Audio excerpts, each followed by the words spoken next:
Well, today I'm coming from my office in Dallas. And I've just watched a couple of very interesting documentaries on uh, the American philosophy, American dream, and the warnings of certain people who have lived under socialist regimes. And the last video I talked about Ayan Rand. Um, she prophesied in 1957 exactly where we would be today, and shows the process by which the taxation and big government and socialism destroys the American dream, destroys the hope, destroys any um, ingenuity, innovation, drive to do anything better, um, and how that um, socialism just basically crushes mankind. And it does. When you start stealing from those who work and give to those who don't, eventually those who work stop working. And then when the rich leave, like they've done in France, the tax burden becomes heavier on the middle class.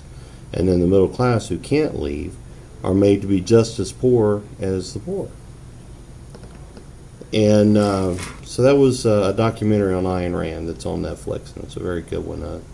It's very interesting, and it really pushes out what her philosophy of selfishness was. And it's not the philosophy or the understanding of selfishness as we have of jumping in line and being greedy. It's how it's basically a mirror of the Declaration of Independence, the pursuit of happiness, the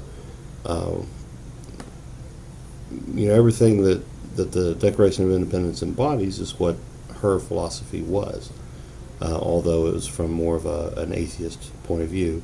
However, it still shows where we're headed if we continue down this path that we're heading under our president at this time. And the other documentary I watched is on Netflix as well, is called I Want Your Money. And it kind of explores the tax policies of the last 40 years or so, going back to Carter and Reagan. Reagan's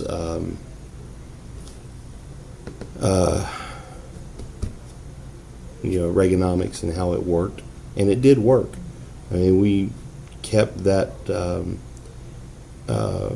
prosperity up into the Clinton era until Clinton's bringing about the .com bust. That other movie was called Ayan Rand and the Prophecy of Atlas Shrugged, a documentary on Ayan Rand and her philosophies. And I think everyone should read Atlas Shrugged and The Fountainhead.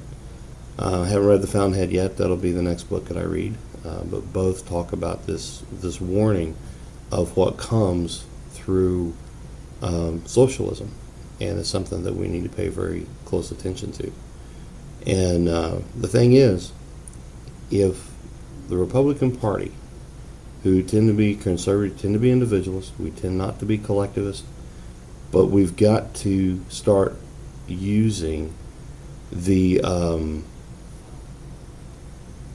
game plans, techniques, if you will, of what the collectivists and Democrats are doing. We have got to get the word out. We've got to work together as a team, but not as a collective. And there's a difference. Everybody in the team, while they're looking out for themselves, they're also building each other up and working together. That sounds very collectivist, I know, but if we don't work together, we're really going to be in a bind. We've got to cut spending on a national level. We've got to cut taxes on a national level. Look to California at how it's crushing taxes. People are leaving in droves in California. You want to see a reflection of France? Well, look to California. It's the same thing. Small businesses are leaving in droves, and look at what Governor Gray Davis did. He took a $12 billion surplus, spent it, and took it to a $15 billion deficit. I mean, this is socialism. And that's the problem that we're going to have if we don't get it under control now. we're going to be hurting. Until next time.